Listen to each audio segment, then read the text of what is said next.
ছয়টি আসনে আমাদের বাংলাদেশ খেলাফত মজলিসের পক্ষ থেকে রিকশা প্রতীকের প্রার্থীর নাম ঘোষণা করছি। ব্রাহ্মণবাড়িয়া ১ নাসিরনগর আসনে হযরত মাওলানা জুবায়ের আহমদ আনসারী রহমতুল্লাহ আলাইহির সুযোগ্য সন্তান হাফেজ মাওলানা সাইফুল্লাহ বিন আনসারী, মাওলানা মঈনুল ইসলাম খন্দকার। ব্রাহ্মণবাড়িয়া ৩ সদর এবং বিজয়নগরে মাওলানা মুফতি মহসিনুল হাসান। ব্রাহ্মণবাড়িয়া ৪ কসবা খাউড়ায় মাওলানা কাজী মঈনুদ্দিন। ব্রাহ্মণবাড়িয়া ৫ নবীনগর আসনে মাওলানা আব্দুল কাইয়ুম ফারুকী এবং ব্রাহ্মণবাড়িয়া ৬ বাঞ্ছারামপুর আসনে মাওলানা আব্দুল মজিদকে আমাদের পক্ষ থেকে আপনাদের কাছে আমানত রাখলাম।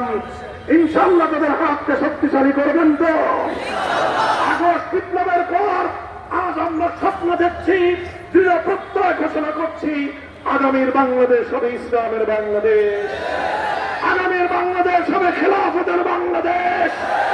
ইসলামের প্রতি বিরূপ মনোভাব রেখে কোন কুলাঙ্গারকে বাংলার ক্ষমতার মস্তদে থাকতে দেওয়া হবে না, বসতে দেওয়া হবে না ইনশাআল্লাহ।